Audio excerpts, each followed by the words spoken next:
ke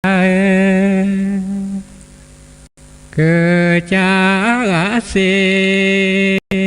pani soพอเจริญปอนศรัทธาญาติโยมท่านรับไหว้สาถวายความเคารพพระมหาเถระเจ้าครูบาอาจารย์เจ้าพระภิกษุสงฆ์องค์เนรกุศลผู้องค์ที่ฟังรายการอยู่ยังวัดวาอารามต่างๆเจริญพรญาติโยมศรัทธาสาธุชนทั้งผู้ฟังทุกท่านที่ฟังรายการในเจ้าวันนี้มาพบปะกับญาติโยมศรัทธาสาธุชนวันหนึ่งแล้ววันนี้วันอาทิตย์วันที่14เดือนกุมภาพันธ์2564วันนี้มาก่อนเวลาน้อยหนึ่งธรรมะจากยอดดอยภาคเจ้าได้รับความเมตตาจากท่านพระครูอภิวัฒนวิกรมท่านเจ้าบอกเข้าเวลาเจ้าหัวปกติน้อยเนิ่วันนี้ตามธรรมดาจะเข้าเวลาประมาณอยู่6 โมงถึง7 โมงเนาะวันนี้ท่านเจ้ามีเมตตาคือก่อนเวลาเพราะว่าวันนี้ท่านพระครูวรธรรมนาถอาจจะติดธุระปางที่ใดที่หนึ่งเลยแบ่งเวลามาคือ30 นาทีจากนี้ไปจนถึง7 เช้าจะได้อยู่กับญาติโยมศรัทธาสาธุชนภาคเจ้าญาติโยมศรัทธาสาธุชนเก้ากระผมอาตมาภาพพระวรรณชัยชยันนันโทวพุทธสิกขีตำบลบ้านแป้งอำเภอจอมทองจังหวัดเชียงใหม่นำรายการนี้มาพบปะกับญาติโยมศรัทธาสาธุชนเป็นประจำทุกภาคเจ้าและภาคค่ำเจ้าวันนี้ก่อนอื่นใดนั้นต้องขอบคุณเจ้าของสถานีทุกสถานีโดยที่รับสัญญาณนี้คือญาติโยมศรัทธาสาธุชนท่านผู้ฟังได้รับฟังแต่เจ้าตั้งแต่ท่านพระครูอภิเจ้าหน้าที่ของพระสงฆ์องค์ข้าเจ้าออกมาอูจาเทศนาพบปะญาติโยมศรัทธาเป็นประจำแต่ละตนแต่ละองค์นั้นตั้งกระทำหน้าที่กันไปเท่าที่จะเป็นไปได้เจ้าวันนี้ก็เหมือนกันญาติโยมศรัทธาบรรยากาศที่วัดพุทธศรีคีรีนั้นก็ยังเย็นอยู่เนอะต้องตุ้มผ้าเหมือนกันอากาศหนาว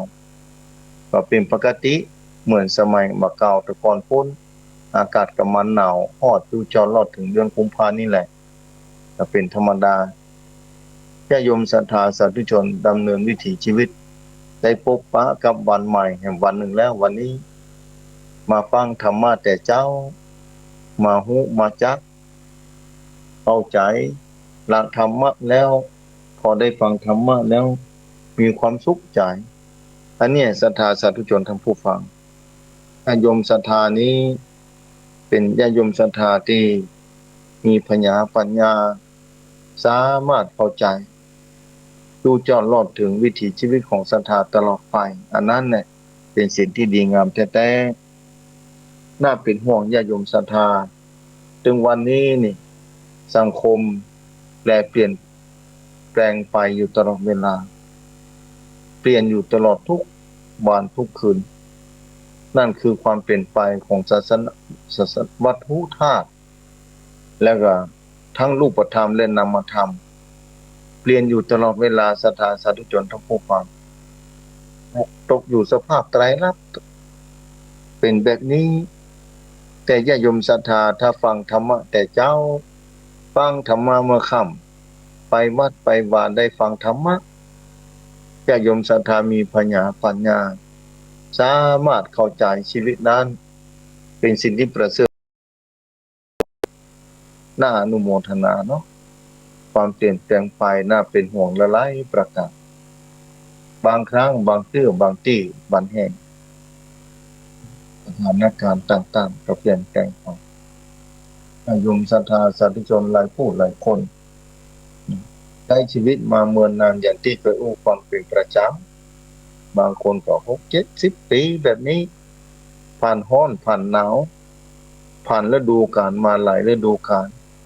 บอกว่าฤดูร้อนฤดูฝนฤดูหนาวก็เปลี่ยนแปลงไปเรื่อยๆแม้แต่ฤดูกาลก็พยายามเปลี่ยนแปลงสถานบางเทื่อฤดูร้อนกลายเป็นฤดูฝนบางเทื่อแทนที่จะหนาวแท้ๆ ตั้งแต่เดือนพฤศจิกาออกพรรษาแล้วก็เริ่มหนาวแล้วสมัยโบราณแต่ก่อนนะหลาย40 กว่าปีก่อนแต่มาปัจจุบันนี้บันเทื่อก็รอความหนาวเมื่อใดจะมาเยือนแบบนี้อันนี้ทางเหนือนี่เป็นแบบนั้นในปัจจุบันนี้อันนี้ความเปลี่ยนแปลงไปบันเทื่อฤดูฝนเนาะรอฟ้ารอฝนเมื่อใดเนาะฝนจะตกมาเมื่อใดเนาะน้ำจะนองสะเตื้อนองคำเดียวแห้งหายจ้อยหมดญาติโยมศรัทธาสาธุชนทั้งผู้ฟังเนี่ยความเปลี่ยนแปลงไปสิ่งที่บ่เคยเกิดก็เกิดสิ่งที่บ่เคยมีก็มีสิ่งที่บ่น่าจะเป็นไปได้ก็เป็นไปแล้วเนี่ยศรัทธาสาธุชนทั้งผู้ฟังหลายเรื่องหลายราวที่แปลเปลี่ยนไปยิ่งผู้คนญาติโยมศรัทธาที่จะให้ชีวิตมาเมินนานนี่จะหารสิ่งนั้นสิ่งนี้ที่มันเปลี่ยนแปลงไปสำหรับชีวิตได้เกิดมาเมื่อมันเปลี่ยนแปลงไปแล้วศรัทธาสาธุชนทั้งผู้ฟังจริงเหล่านั้นแหละเอามาพิจารณากับชีวิตตัวเก่าได้เป็นอย่างดีญาติโยมศรัทธาสาธุชนบางเตื้อแม่น้ำปิงปีนี้ปีที่ผ่านมานะศรัทธาก็ยังเลยศรัทธายังนองบ่เต็มฟังสักกำเตื้อคือของบ่ฮู้ว่าจะจูจอดรอดถึงปีนี้มันจะเหี่ยวแห้งไปเหมือน3-4 ปีก่อนพุ่นกะงดงามข้ามแม่น้ำปิงได้นะปีนี้นี่ไปพอวันนั้นไปทางอำเภอฮอดนะไปนะถวายความเคารพขอขมากับใบสาสรีระร่างหลวงปู่ครูบาเจ้าพันที่วัดพระพุทธบาทห้วยต้มเดินต่างไปไหว้สาไปร่วมทำบุญญาติโยมศรัทธาสาธุชนแม่น้ำปิงเหลือน้อยเดียวแม่น้ำปิงน้อยเดียวแต่ศรัทธาสาธุชนทั้งผู้ฟังมันน่าเชื่อแต่ก็ต้องเชื่อมันเป็นแบบนั้นไปแล้วนะปีนี้บอกว่าจะมีน้ำกี่หยดที่จะไหลลงสู่แม่น้ำปิงตอนที่ปิกมาจากอำเภอลี้นะมาทางดอยเต่านะแวะลงไปพอที่น้ำทะเลสาบดอยเต่าที่เป็นไฮไลท์เป็นแลนด์มาร์คของอำเภอดอยเต่าทำรายได้คือแกอำเภอดอยเต่ามายาวนานพอสมควรมีการเป็นที่ท่องเที่ยวแต่ณตอนนี้เป็นที่เลี้ยงงัวเลี้ยงควายของผู้คนต่างหลายไปพอป้นสุดติดตินดอยป้นภาคบรรทกเป็นกิโลเนาะกิโล2 กิโลมุ่นมานี่ความเปลี่ยนแปลงได้เกิดขึ้นไอ้บ่เคยคิดว่าแม่น้ำปิงจะแห้งผาดถึงขนาดนั้นเนี่ยญาติโยมศรัทธาสาธุชนทั้งผู้ฟังอันนี้วัตถุธาตุในโลกนี้มีความเปลี่ยนแปลงอย่างมหาศาลแบบนี้ปีนี้บอกว่ากรมอุตุนิยมเพิ่นก็บอกว่าฝนจะมาเจ้ากว่าปกติเนิ่นฝนมันจะมาเจ้ากว่าปกติถ้ามาเจ้ากว่าปกตินี่ก็ดีน้ำป่าหรือว่าบนป่าบนเขาต้นไม้ต้นตอกก็จะได้น้ำได้ท่านะสัตว์น้อยสัตว์ใหญ่อยู่ในกวางไม้อยู่ในหูอยู่ใต้ดินก็จะได้หายใจได้จะได้อยู่ได้สถานเพราะว่าคนบอกว่าสักมีความต้องการความชุ่มเย็นเป็นสุขบ่ต่างกันแต่ละชีวิตนั้นมีความหมายสำหรับตัวเก่าแต่แต่ละชีวิตนั้นมีความหมายสำหรับผู้อื่นมีความหมายสำหรับสังคม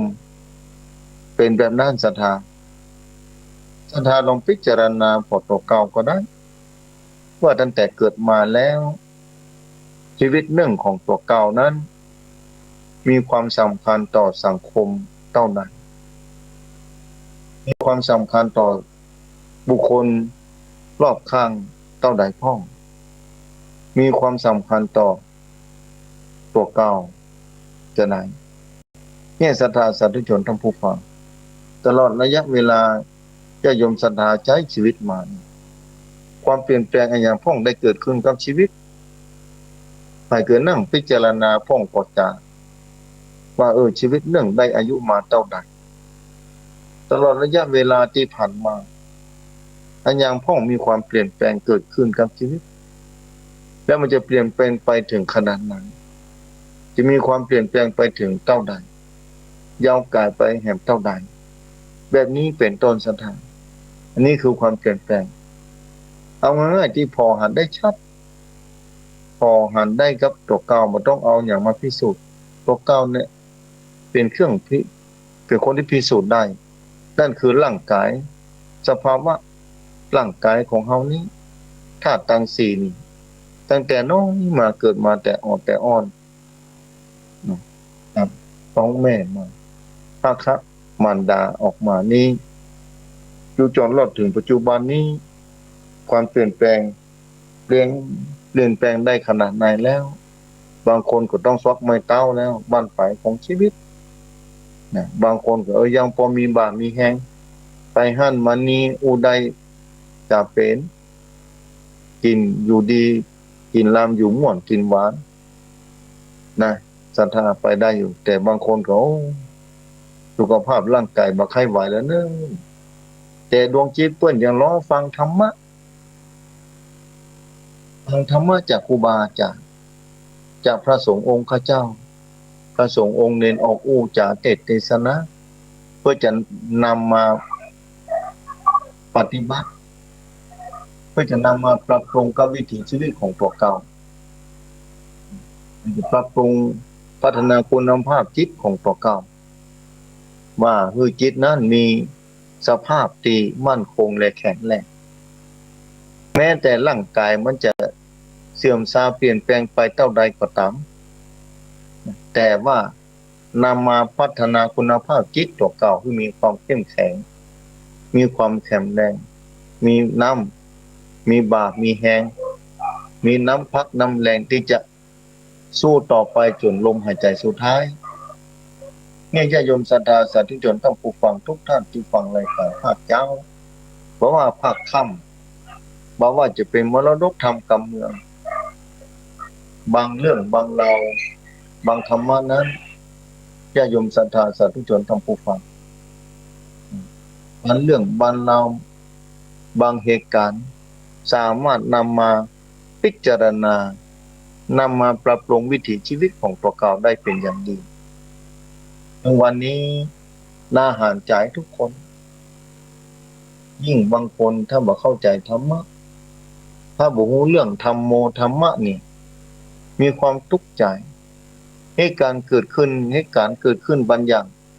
ว่าสามารถที่จะแก้ไขปรับปรุงลงไปได้ที่มีความทุกข์ใจสิ่งบางอย่างมันนักอกหนักใจสถานจะโยกไว้อยู่อย่างนั้นแล้วกำไว้อยู่อย่างนั้นถ้าเป็นรถกับบรรทุกอยู่นะบ่ได้เอาออกจากกระบะรถบ้านทุกใบหันศรัทธาในที่สุดความนักมากับเสื่อมโทรมสุขภาพรถยนต์แต่ถ้าความนักอกนักใจเกิดขึ้นในจิตใจของคนบ่ใช่ว่าบ่เสื่อมโทรมเนื้อศรัทธาเสื่อมโทรมต่อสุขภาพจิต